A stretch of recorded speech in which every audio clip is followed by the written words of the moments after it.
to the regular meeting of the Climate and Infrastructure Committee for July 25th, 2024. Katie Cashman of this committee.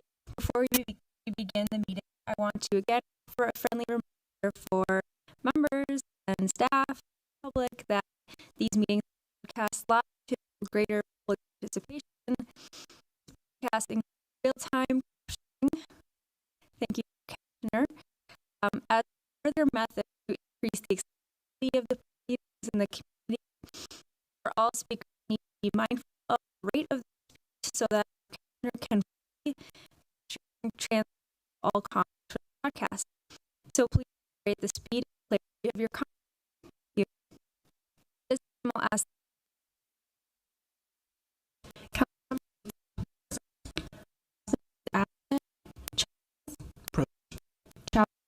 Present. Vice Chair Chair Captain present. There are 5 members. Thank you. So we'll start with our consent agenda. Items 1 to 15 on the agenda. Number 1 is council action. Seat number advisory commission appointment. Item number 2 for the seat of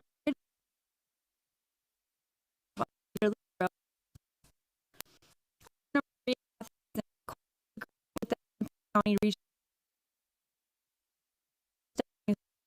the number 4 phase 1 the critical care for 1, 2, 6, and 9.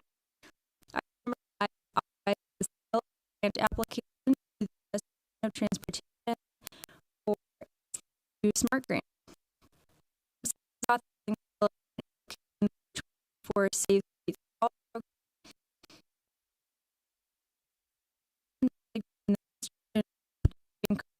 flasher 7 East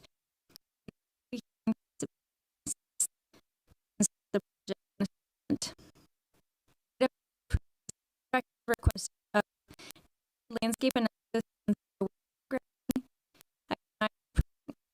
perspective updates programs the option of land 2017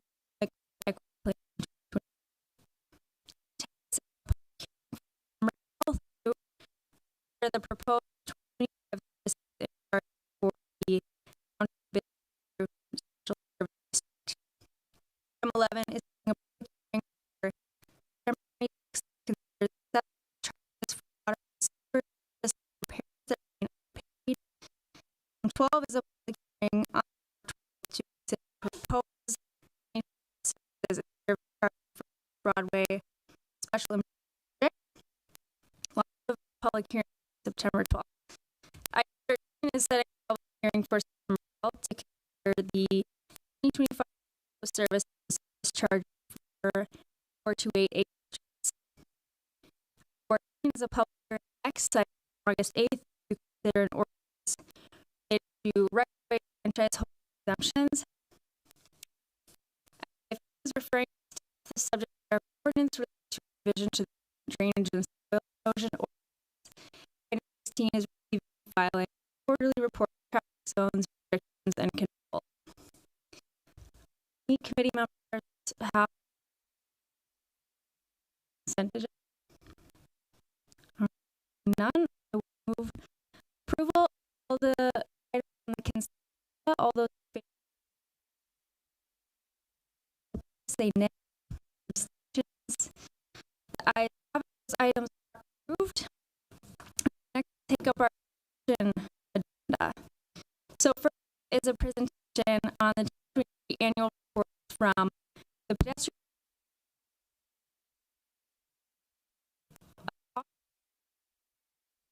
Welcome. Hello, Chair Cashman, the committee. My name is Ethan Fall with Public. I'm just going to be kicking off and doing a little introduction here. So I'm inviting up our staff and members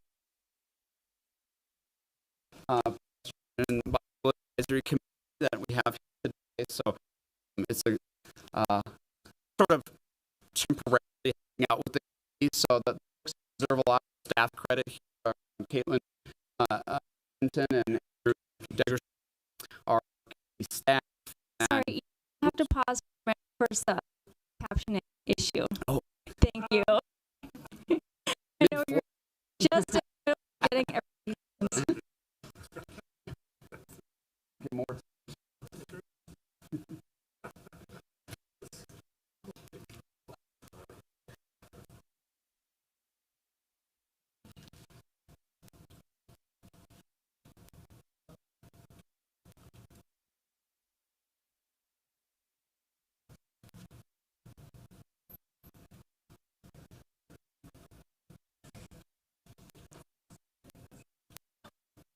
This might take a couple minutes rebooting the system, so Hang on. feel free to relax.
We might be like the same, both the same color, or too close. So okay, this is safe.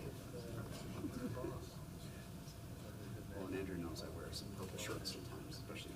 So maybe you were thinking the same thing. How it can't be too close to. No, I think I already wore my predominantly purple shirt this week. So.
Madam Chair, we're just going to do some testing in the microphone while the comms teams listens in. So I'm just going to say some things while we listen.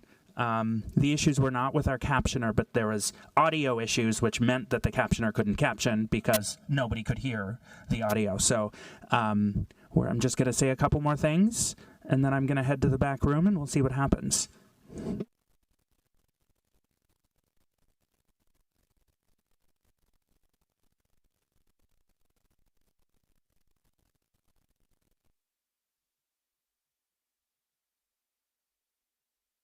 All right, great. We are ready to resume. So thanks, everyone. And Ethan, you might want to start over with those introductions. Excited to hear that again, too. Yeah, we are. Hi, everyone. Ethan Foley with Public Works, and today I'm just going to be introducing some folks and thanking folks. So first of all, I want to recognize our dedicated committee staff, Caitlin Denton and Andrew Degerstrom, who manage the committees. Also, Cadence Novak, who was in 2023 our Public Works staff lead for the committees. I really thank them for all their work on the committees. And we have our chairs, Alyssa from the BAC and Peter from the PAC. And then we're joined also by additional volunteer members, Glenn and Max and Janice from the BAC, and then we've got Julia and Neil from the PAC. So I just want to say thank you to all of them, our committee members, which you can see here, our PAC members and our BAC members. They're as you know, community members that are appointed, and they're volunteers, and they give a lot of time and effort and talent to helping us do better and serve our city and our community members as best we can. So it's a big honor for me to be able to say thank you to them and to introduce our two chairs who will be sharing more details on their annual report. And we're going to start today with Peter from the PAC. So thank you all.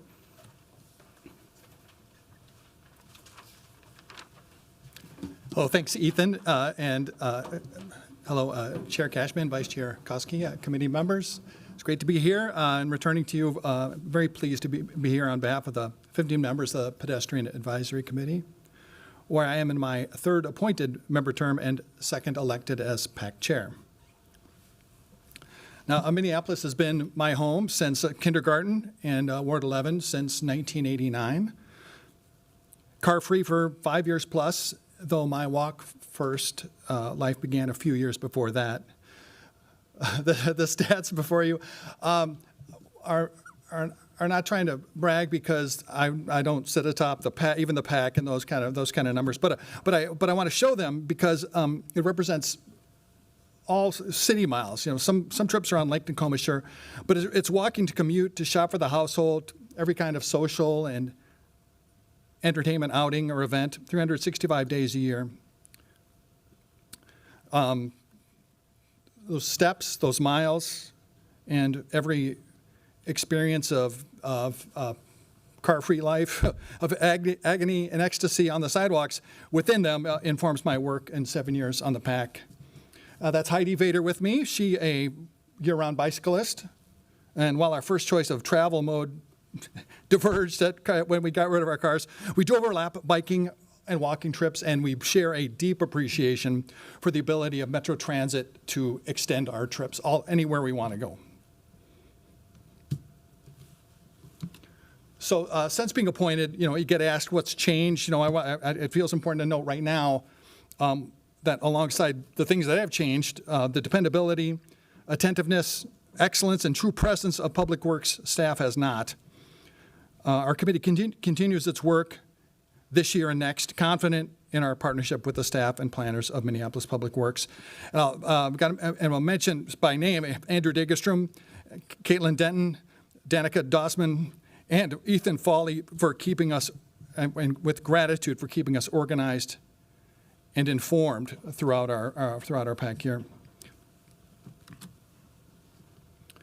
Today, I'm here for PAC to talk about the year within and without our meetings. We'll talk about mode shift in the 70%. The people we need to reach out to reach our mode shift goals are the 70% of people who still drive. 30% of us here nationally do not drive at all. So when 30% of us don't drive, it's up to the rest that we are out to persuade and to move. We'll talk about what conditions we need in the pedestrian realm to make that simple and easy, that being the choice to leave a personal vehicle behind for the day or for the errand or for life. We'll talk about recommendations to make those conditions happen, naturally. And I'll close by sharing comments of our members speaking to components of a desirable, walkable, desirable and achievable pedestrian experience. In our work with the city in advising the City Council, PAC encourages and assists in the creation of the pedestrian infrastructure and experience to help our city reach its policy goals and commitments to the people of Minneapolis. PAC works to ensure those who travel our city outside of cars, whether full-time or for a single trip, are seen in Minneapolis policy and practice. In the past year, PAC has noticed more projects arriving before us with safety features and design elements we previously had to advocate for through resolutions. Features for safety already baked in. And that's a gratifying demonstration of a successful functional partnership between PAC and Public Works. Now, we've gone on to see this effects of this partnership permeate to other agencies and put on display in their own projects they bring to Minneapolis. Agencies like MnDOT and Hennepin County Public Works, demonstrating a more complete streets mindset and the capability to bring transformational thinking to, for instance, the imminent Lindale Avenue South reconstruction.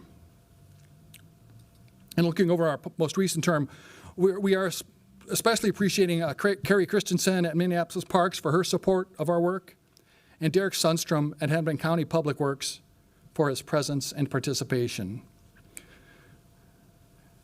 We see the totality of this progress across Minneapolis Public Works and the agencies, the progress we've made on street safety, as an important signpost along where we need to go. Between our meetings, PAC members involve themselves in public engagement casually as citizens or as appointed invited members of PAC on projects like reconstructions of First Avenue North, Lindale Avenue South, neighborhood greenway planning, the Grand Rounds Missing Link, and Safe Routes to School design sessions. Our member Tamir leads regular walks for people new to Minneapolis, helping them discover places to walk for recreation and enjoyment in and out of their immediate neighborhoods. And here's PAC member Neil, our secretary, every Wednesday invites any and all for walks with Neil in and around his Bancroft neighborhood and promoted by local business. Inside our meetings, our committee takes up its work with this slide from the Transportation Action Plan in mind. Mode shift goals and the role of the pedestrian experience to influence it. Where quickly zoom into where we're focusing on today. Here we go. There's a key goal, the key target, like shifting fully half of drive-alone trips to walking, hiking, and transit. How do we get there? Pedestrian experience, which is both safety and comfort, where safety is a feeling of being protected, and where comfort is the feeling when needs are met. So we see that. How do we get there? I think we ask ourselves that a lot, not necessarily about this goal, just this goal, but other aspirations and targets. So we see that question a lot. So part of today's exercise is to put ourselves in the future and to win one fine day, we have moved the drive-alone bar down by half. We've cut those car trips, solo car trips in half. We picture ourselves on that day, and we'll ask, how did we get here? How did we get here? Well, and we'll return to that at the end.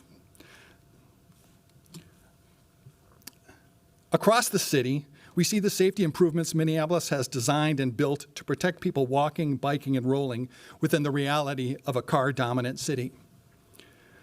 Infrastructure that slows drivers, shortens pedestrian crossing distances, and makes people more visible to drivers. Streets designed knowing that annual VMT, vehicle miles traveled, continues trending continually down, not up. Minneapolis is undeniably achieving in safety and accessibility through design practice and by policy and programs like Vision Zero and its action plans and the Safe Routes to School program. The other ingredient necessary to reach our mode shift goals, adding to safety, is that of comfort, meeting human needs, to create a pedestrian realm where people leave their car behind without a second thought, choosing to walk, roll, and bike to their errand, to their job, to transit, to wherever, confident and carefree. First among these elements are water and restrooms. People need water and restrooms and don't stop needing them when winter arrives. Drinking water, fabulous Minneapolis drinking water, and restrooms meet human needs crucial to a welcoming pedestrian experience. It's why we ask the city to work with Minneapolis Parks to provide their restrooms throughout the year. The pedestrian experience we require that must exist to meet our goals cannot appear and disappear seasonally.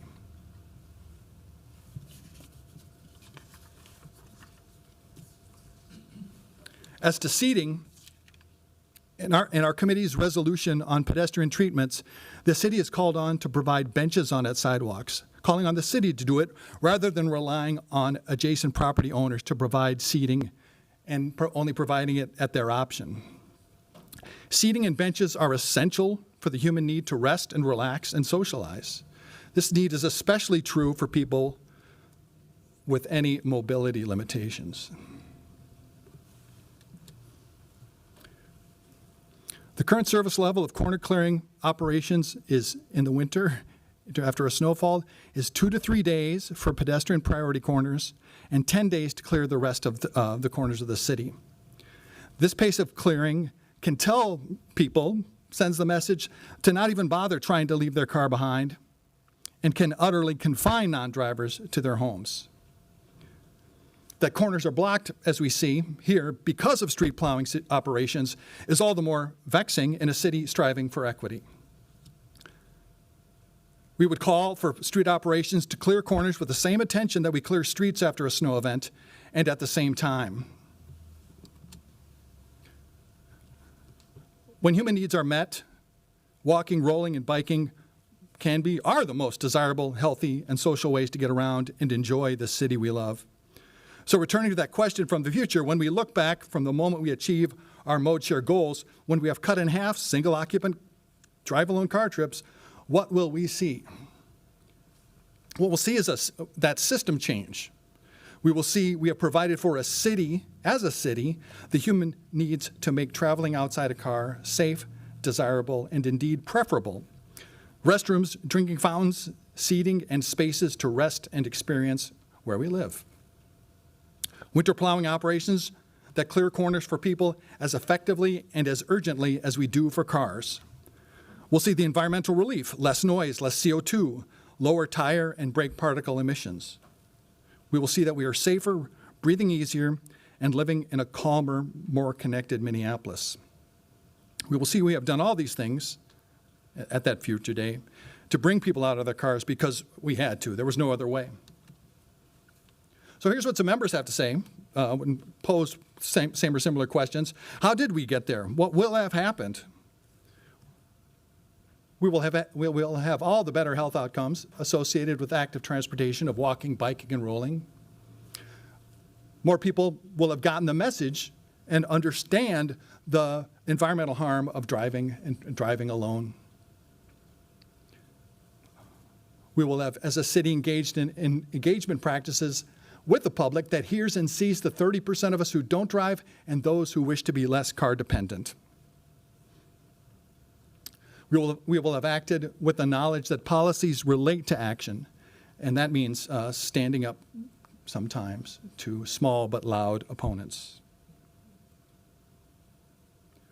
We will see that we took all that we accomplished in creating safe infrastructure, protecting people from car violence, and went further, building upon safety to meet human needs. And we will see that we made our Minneapolis safe and comfortable for people year-round, people of all ages and abilities, however they choose to move throughout our city. And I thank you. Thanks, Peter. Any questions or comments from colleagues?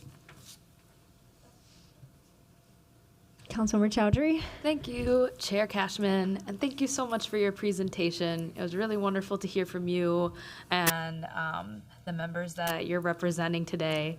I just say hi to Neil really quick. I met him at Sister Sludge one day after my community office hours, and I saw Duck Duck Coffee posting about your walk with Neil, so I have to stop by and do that one of these days. I just had one question for you. As someone that also shares the goal of helping folks mode shift, some people may need to drive based off of ability, but there's too many people who don't need to drive that are driving way too much. And I think sometimes it can feel a little scary, burdensome to make the shift of being less car dependent. And so as someone that has put so many miles, literally and figuratively, into this work, do you have any tips and advice for people that want to start mode shifting away from using their car? How they can make it easier, how they can be prepared for a day of not using their car and just get used to that being a part of their daily routine? I really appreciate the question, Councilmember. Let me answer it briefly, like with one material question, one material answer, one material fact I learned right away. Footwear is everything, right? All year round, the right footwear makes all the difference. And I think, there's endless websites, and advice for like what's the best thing to wear and all that stuff. But just really staying your feet warm and dry, or feet just dry, really makes a lot of difference. That's material things, and I'm happy to talk further about it. But if those are covered and so far, I'm gonna take the opportunity of your question to answer my personal journey. Was like when we gave up the cars. I've always been built to walk, but it's like when we give up cars, that means you walk and you see more, you exist next to more people. You get on buses and you exist more people. I recognized a certain transition I had to make, and just get comfortable. Just like here I am with other people, right? Just that was like I'm all out. That was absolutely a part of that, and I would say a hurdle. It's like even if I didn't recognize it beforehand, that was kind of a psychological barrier to doing it at all. Was to get out there and to be like, well, what's going to happen, and all that. So that quickly becomes, it's a quick adjustment. It's existing with other people on the bus, on transit, on the benches, it's a quick adjustment. But I will admit, it was absolutely, an adjustment moving from the car, the cage, out to the. So that's the answer I have for you now. Sure.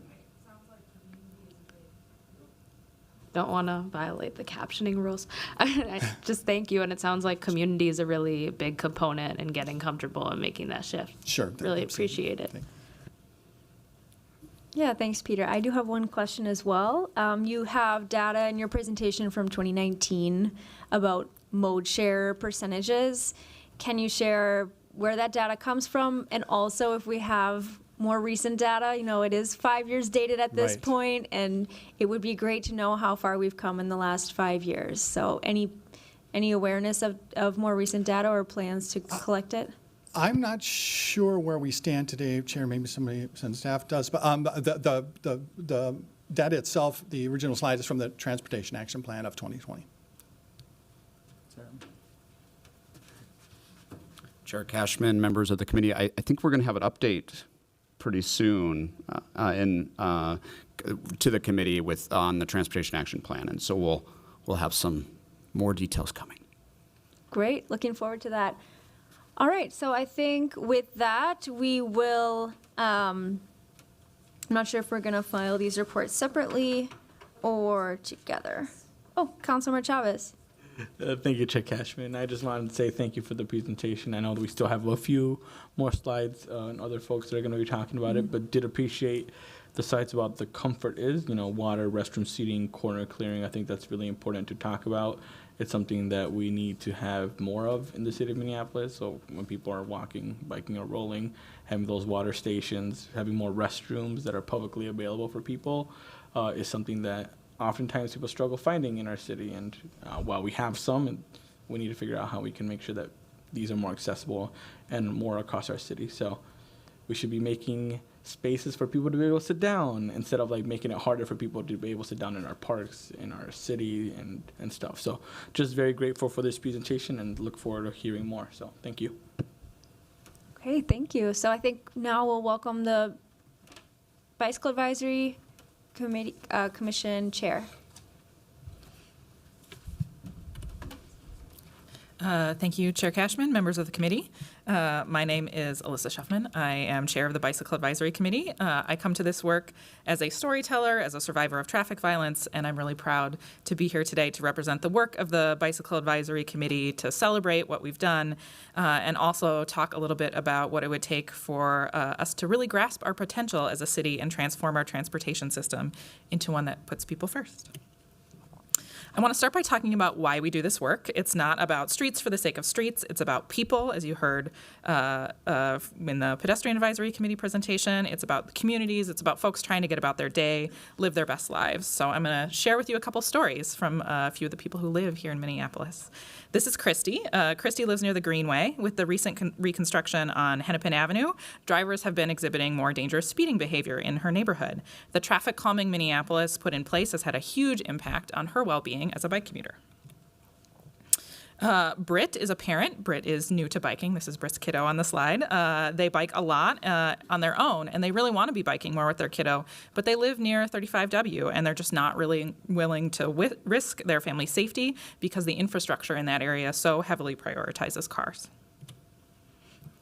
This is Owen. Owen bikes to the Metro Blue Line every day to commute to a job in the suburbs. After a recent encounter with a speeding driver in an unprotected facility, Owen spends parts of his bike commute vigilant for drivers who might hit him. All he's trying to do is get to work. Eric is another parent who loves to bike with their child, in part because their child almost always prefers the bike, demands to go biking over driving, but they've had a lot of close calls with drivers that are scary and confusing for their child. They see infrastructure starting to get better, but also that there's a long way to go before their child can safely bike on their own. These stories reflect themes that I hear from the public all the time. As chair of this committee, with my email also listed on the city's website, like many of you, I get lots of email from people in Minneapolis, and our members, like the PAC, are really involved in their community, and they hear a lot of these stories firsthand too. These stories and others tell us things about what it's like to bike in Minneapolis. It can be scary, traumatizing, frustrating, but it can also be amazing and joyful and wonderful. The BAC is a partner with the city in making it a better place to bike, helping us move towards that joy and wonder. Because communities where people can walk, roll, bike, and take transit to meet their basic needs are places designed for people to live joyful and connected lives while protecting our climate. The city has come a long way in the last 20 years, the last 10, the last year even. We have a lot to celebrate. We have Minneapolis 2040 and the Transportation Action Plan as foundational steps in making walking, biking, rolling, and transit some of the easiest and best ways of getting around. We have a public works staff that is ambitious and excited to deliver on these outcomes. And we have community members who show up for racial justice, for climate action, for public health, for accessibility, for all the priorities our city needs to become a more just and joyful place. We've also seen the community and staff vision for projects evolve and really start to be implemented in our streets.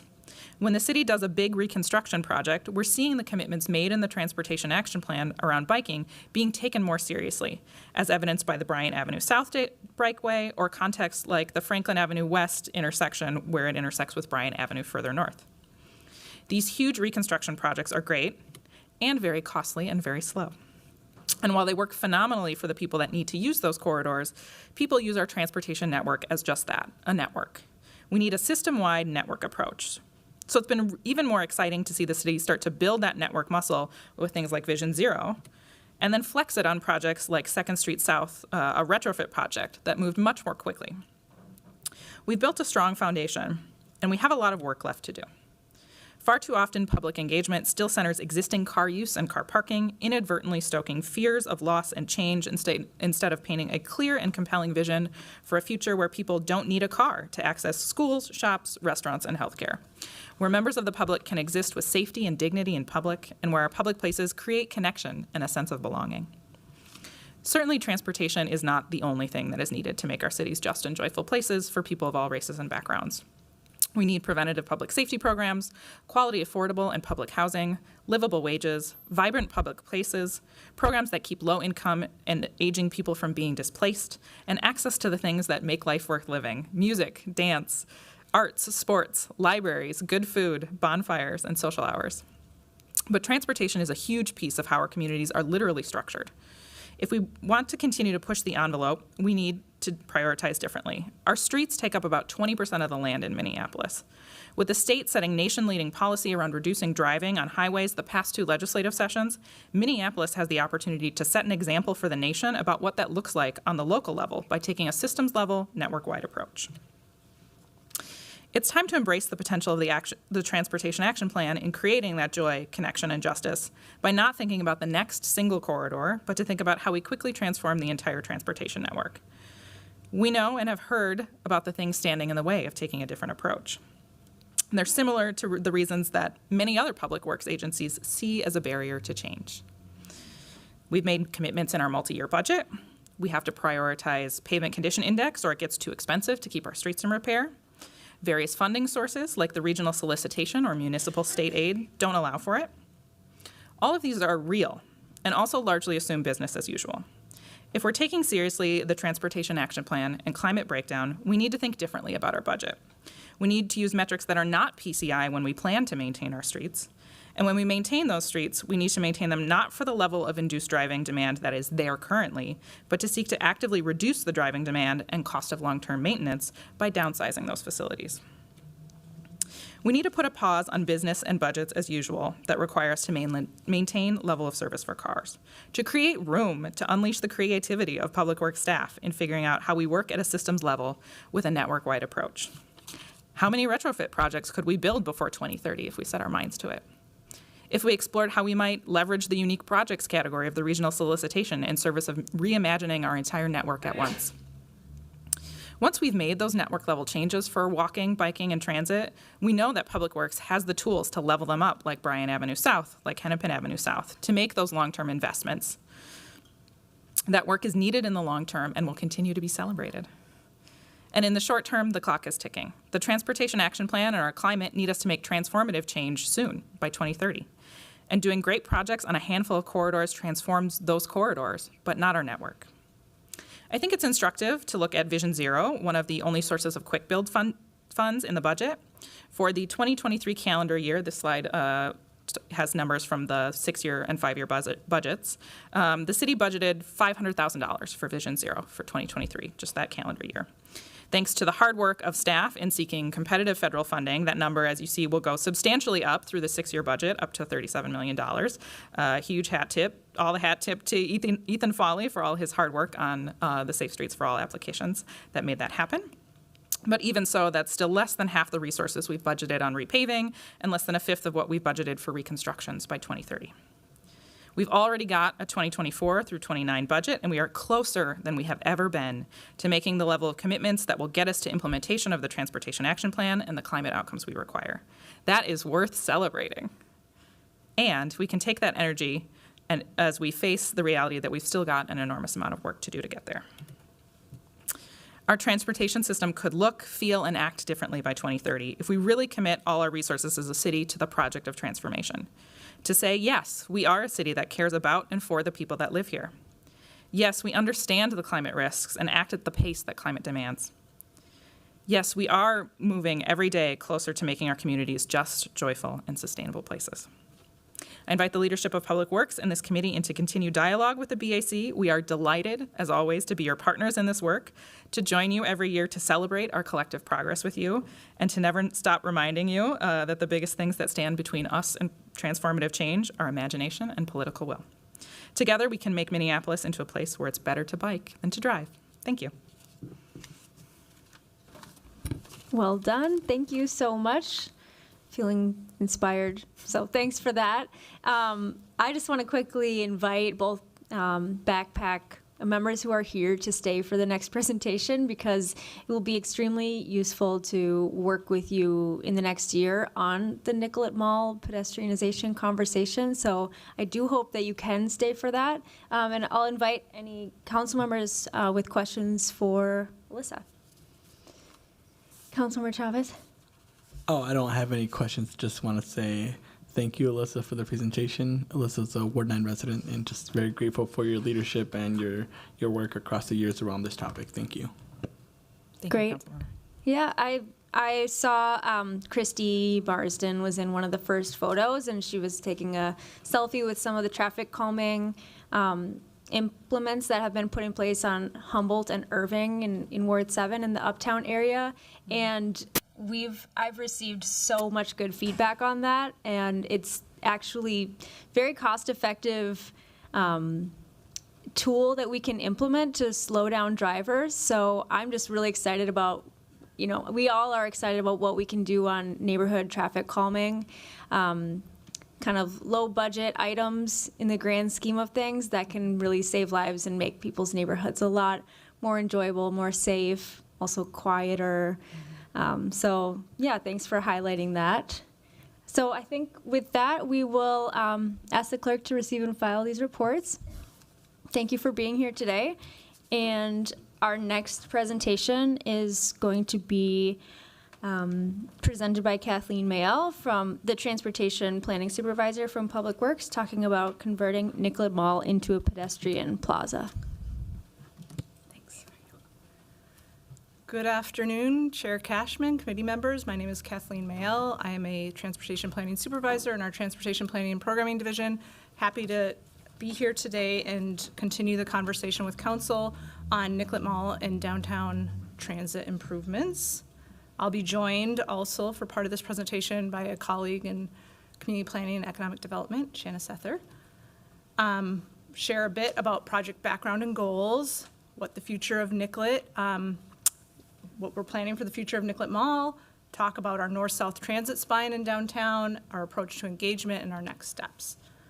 So this work to pedestrianize Nicollet Mall and improve transit downtown has been a joint effort of Public Works and CPED and an ongoing partnership with Metro Transit for about a year.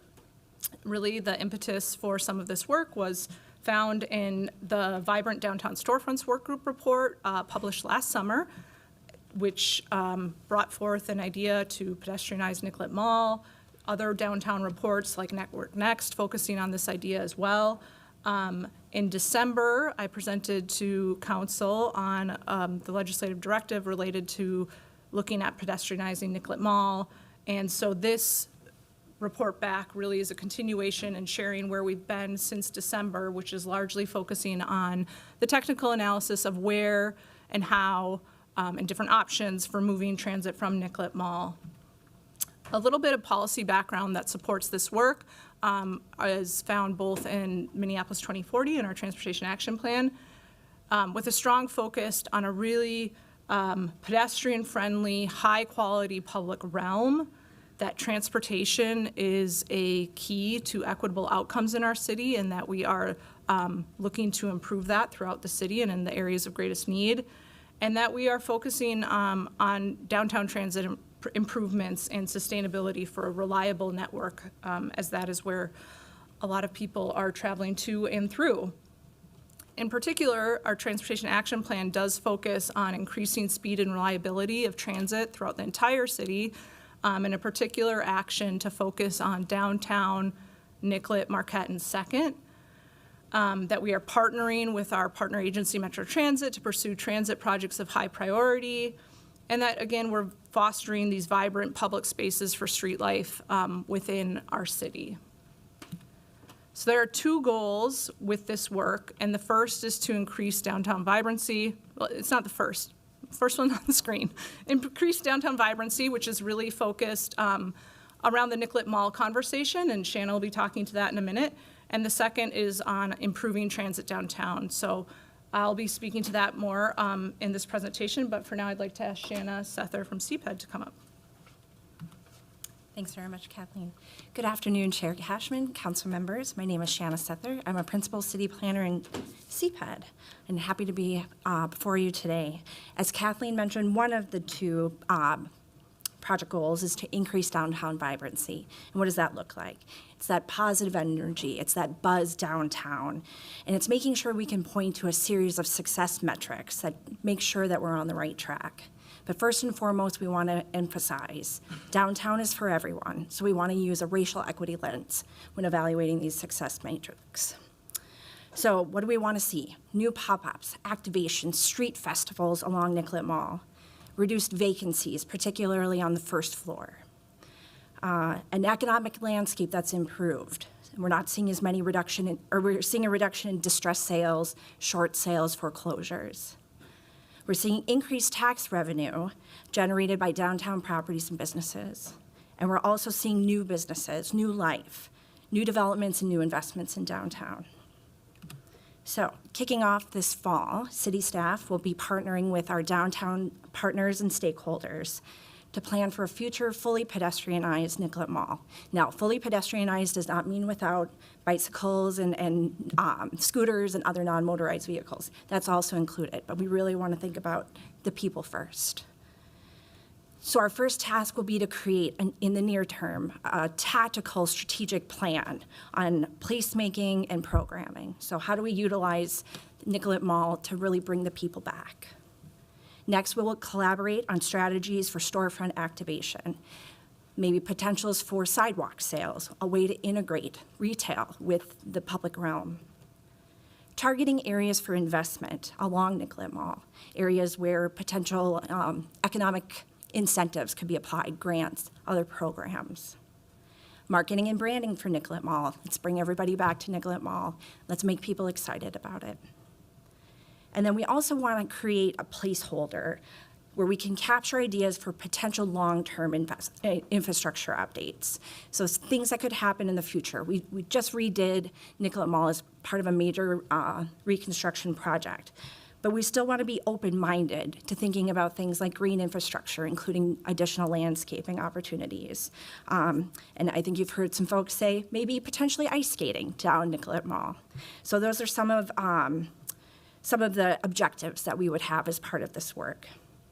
CPED will be leading on this effort in the near term, but we certainly want to underscore the importance of partnership with our other city colleagues, Public Works, Arts and Cultural Affairs, and then also our colleagues in the Minneapolis Downtown Council and Downtown Improvement District. Thank you.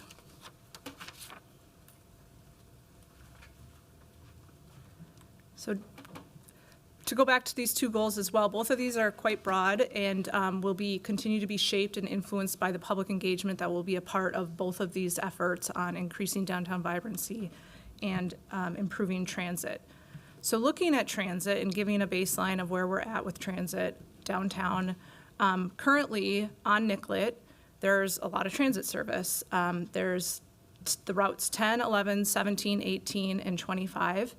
10 is the future routing of the F line as well, a bus rapid transit line. And then we've got the Orange Line and 33 express routes on the Marquette second pairs, southbound on Marquette Transit Service, northbound on 2nd Avenue. And ridership on Nicollet is about 12,000 people that get on and off the mall daily. And I realized after publishing this slide that I probably should have included for context. This image on the left, this is a speed and reliability, this is a passenger delay infographic, but it doesn't show that there are plenty of other corridors in Minneapolis that don't look this dark in terms of where this is on the scale of delay. And if you look on this chart on the right, Nicollet Mall is kind of off by itself in terms of passenger delay. So we're seeing really some of the worst speed and reliability issues on Nicollet Mall. So you couple that with, this is our most traveled transit corridor in Minneapolis and in the region, and there's a lot of room for opportunity for improvement for a lot of people's commute or journey or travel, just their travel through or to downtown. So we are looking at 3 different options to move transit from the mall. All of them are still at the initial concept level. There's a lot of details to work out in terms of design details, cost estimation, what's the exact limits of what we're talking about here in terms of a move of transit in a pedestrianized Nicollet Mall.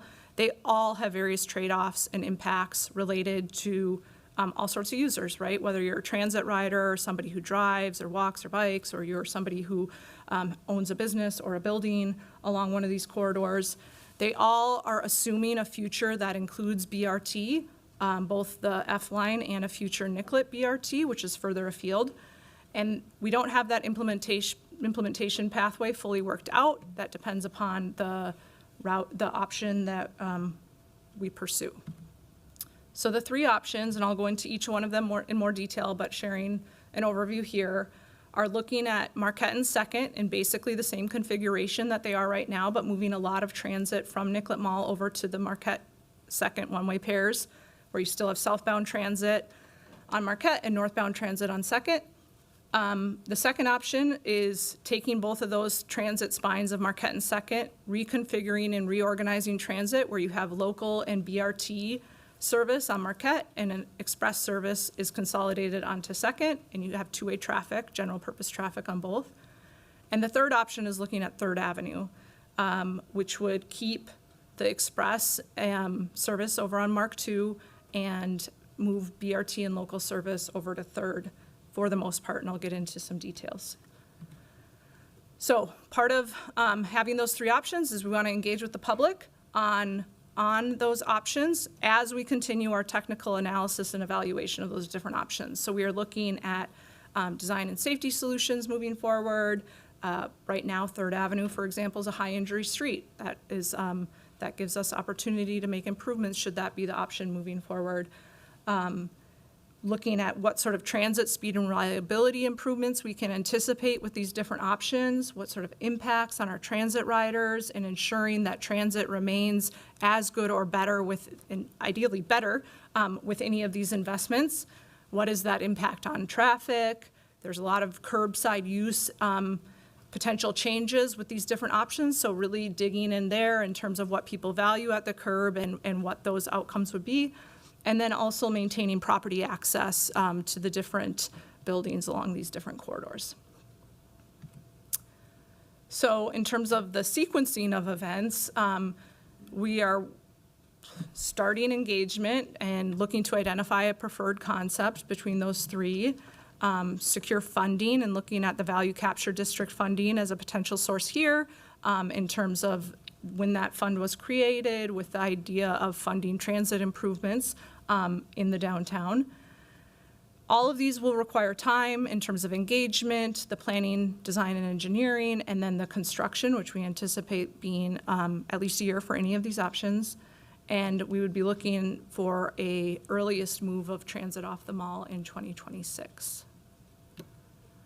So I've got 2 slides on each of the 3 options now, and some of these things, just to get into a little more detail on what would be anticipated with these different options. So on all 3 of them, the routes 11 and 25 are proposed to move to Hennepin Avenue and align with the service and stops on Hennepin Avenue. And in the first one, so this is, again, Mark II, it's kind of as similar as it exists today. The routes 10, 17, and 18 would move to Mark II, and there would be the Orange Line staying on Mark II, the Express route stay on Mark II, but there would be a consolidation of the stop groups behind the curb to accommodate new BRT stations and kind of reconfigure the transit operations behind the curb.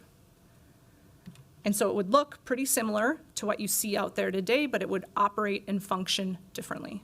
And there would be work done behind the curb to accommodate the new transit service and reorganize it. The second option, looking at Mark II as two-way pairs, again, 11 and 25 move to Hennepin. The BRT and those local routes identified here would use Marquette Avenue, and Orange Line would as well, and the express service would all move over to 2nd Avenue.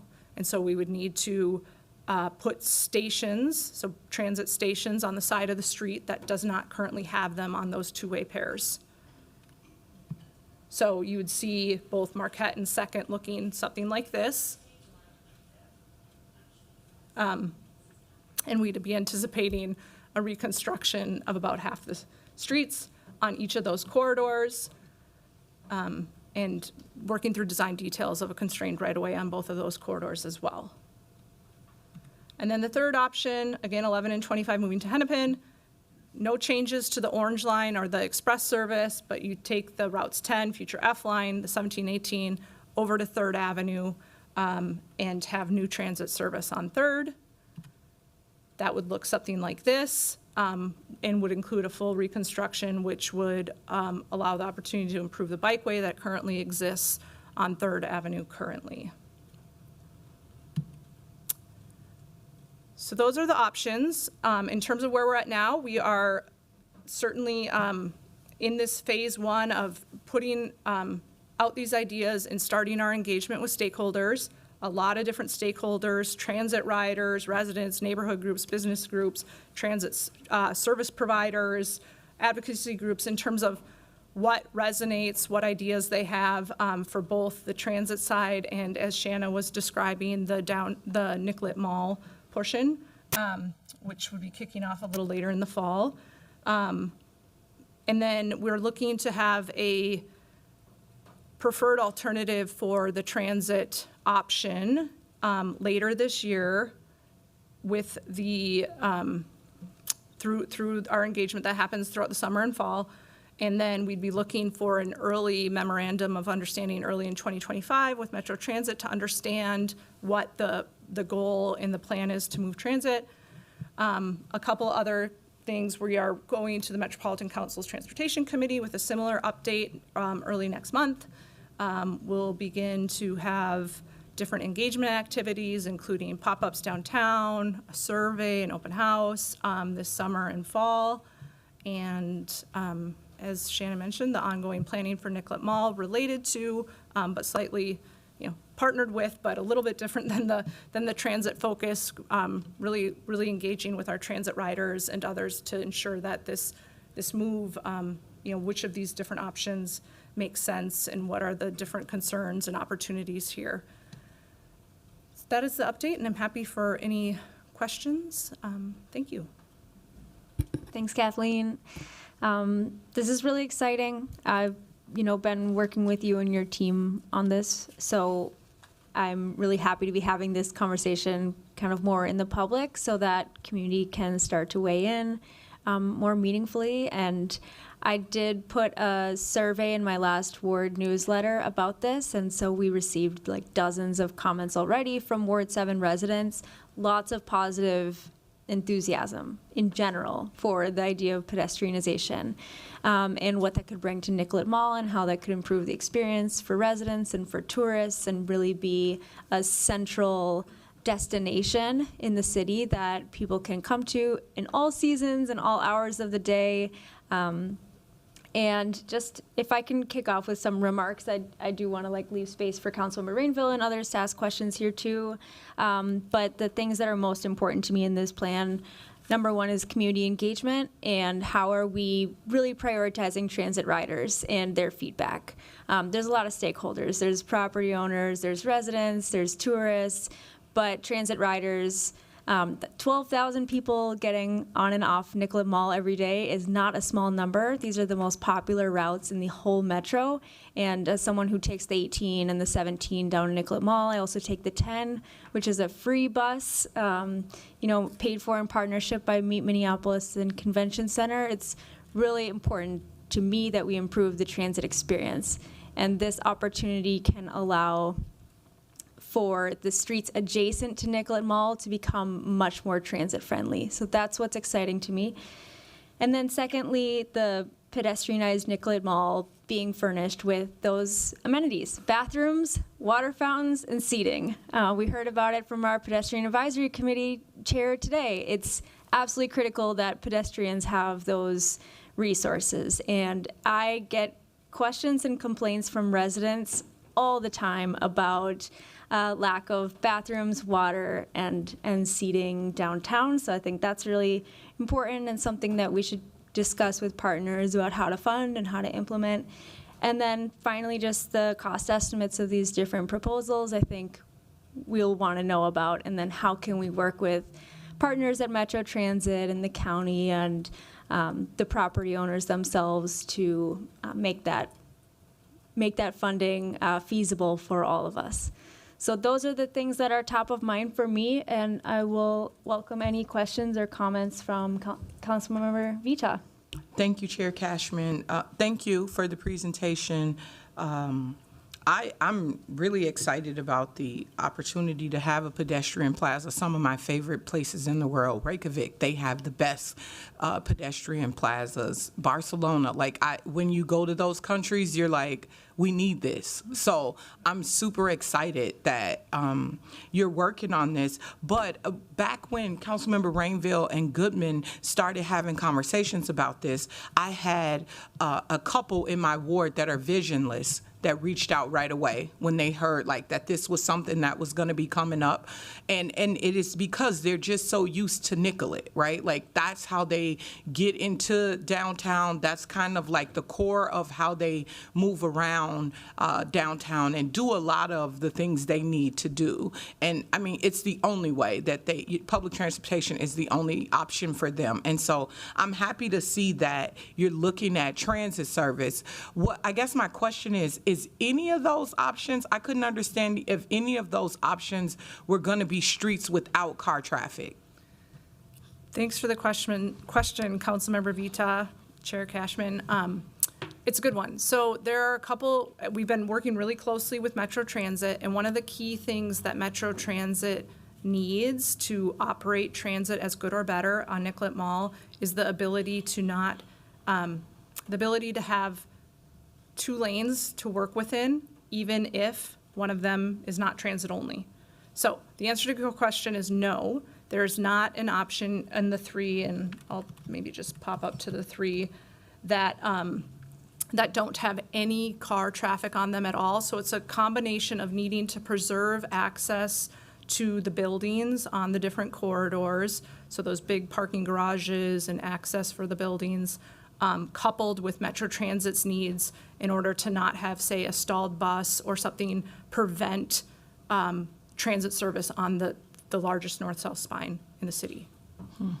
Well, that's concerning, especially because people are used to Nicollet Mall for that reason, right? There's no car traffic. They're not really, there are emergency vehicles, but usually visionless people or people with disabilities understand, when those emergency vehicles are coming. So, I mean, I appreciate the presentation. I appreciate going forward that this is just the beginning, but I'm really going to be tracking, what is the new Nicollet as it is now for people, because that's what I have to educate Ward 4 residents or just Northsiders on. Here is where we're going to, and this is how you're going to be safe. And I think this idea of cars is what's going to be complicated for people, right? I understand what you're saying, that's not the option, but I think there's just so much safety in knowing that I'm going to get off the bus. There are no cars there, it's just it feels very safe to some people. And like I said, they reached out to me right away about this, and it wasn't even happening. But of course they think it is, because if we're talking about it, I'm sure they're listening or gonna listen to this soon. If we're talking about it, they'll know that there are some plans coming forward. So I really wanna be, please loop my office in any conversations around the future of this. If there's briefings or anything I need to have, I'd love to have those just to stay on top of where the options are kind of going to. Overall, I think it's super exciting.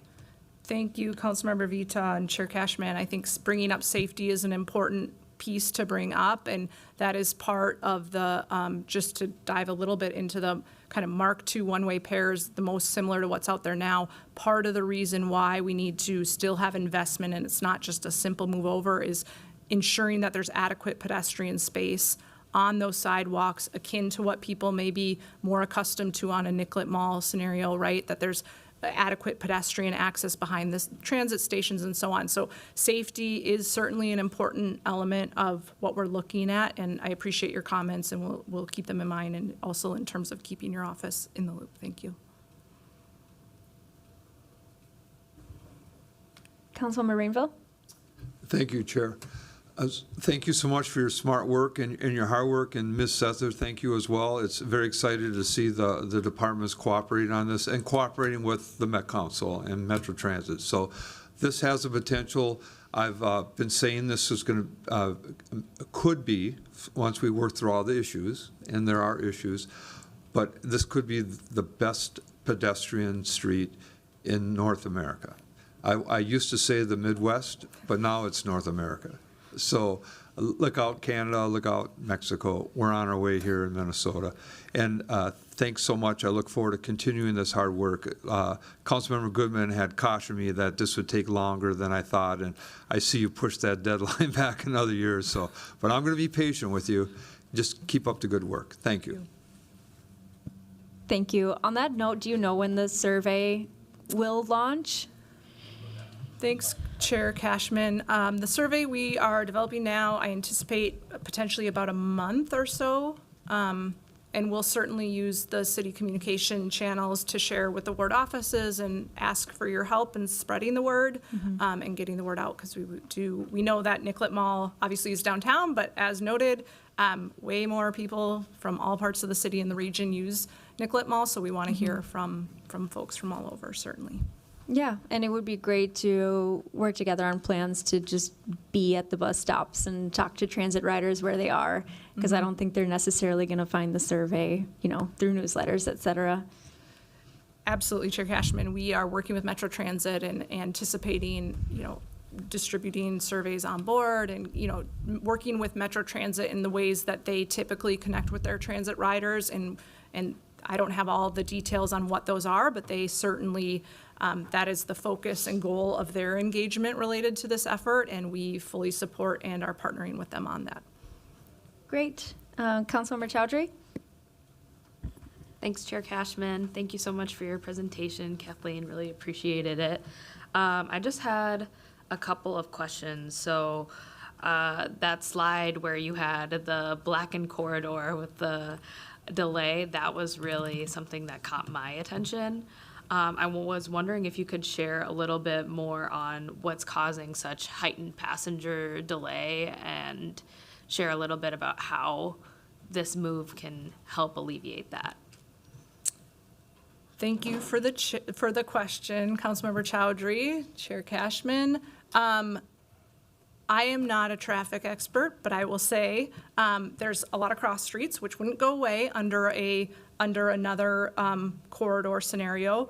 But right now there is only the two directions of the street is only 2 lanes wide, right? A northbound and a southbound transit lane. So anytime you have a bus loading, every bus behind it slows down, doesn't make it through that light cycle, et cetera, et cetera. And coupling that with the cross traffic on the cross streets, we also have the light rail at 5th, which, another big transit priority to get that through Nicollet Mall. So those are some of the major reasons. So in all the scenarios, and it relates to the question Councilmember Vita asked as well, all of the scenarios, there's a little bit of relief for a bus to, say, go around another bus. And so that would help as we move also to a BRT system of off-board fare payment and whatnot. That will also help, speed up transit service as well. And I can follow up with probably more details from our partners at Metro Transit and in our traffic group. Awesome. If I may continue, Chair. I also wanted to see where we are at in terms of like a funding conversation, how much we're anticipating this project is going to cost, and if we're seeking out funding from other jurisdictions, applying for grants, or if we're not at that point yet. Thank you, Councilmember Chowdhury, Chair Cashman. It's a little bit of both. We are in partnership with Metro Transit right now, and certainly Metro Transit has indicated support for supporting financially some of the transit investments. We don't have dollar figures or anything to share now, and the different options also have different price tags, right? One, the 3rd Ave option, looking at reconstructing a whole street, is going to be more expensive by an order of magnitude, right, than reconstructing about half a street. So we will certainly develop those materials and share them moving forward. Thank you. And as it progresses, as was noted by Alyssa in her presentation, like this is a great opportunity for us to invest more in transit infrastructure. And so if there's ways that this committee or intergovernmental relations committee or budget committee, however, can support in advocating for funding to help us get this done. So investment in finance isn't an issue down the road. I want to be really supportive. I know other members of the body are supportive, and just kind of thinking about that moving forward. The last thing I have a question on, or maybe just like potentially a follow-up, and it kind of goes hand in hand with Councilmember Cashman asking and noting that it would be really great to interact with transit riders at stops, is if we could maybe get some information, probably from Metro Transit, about where we're seeing high levels of riders coming into Nicollet Mall, like where are they coming from within our city, or maybe even outside of our city too, and then where are we seeing a density of people kind of going out, like whether it's after work or an event. I'd be really curious to know, because that might be helpful in informing, engaging different communities, since they'll be the ones that'll be impacted, potentially benefited by less delay in this transition. Thank you, Councilmember Chowdhury. Chair Cashman, I can follow up on that. Thank you. Thank you.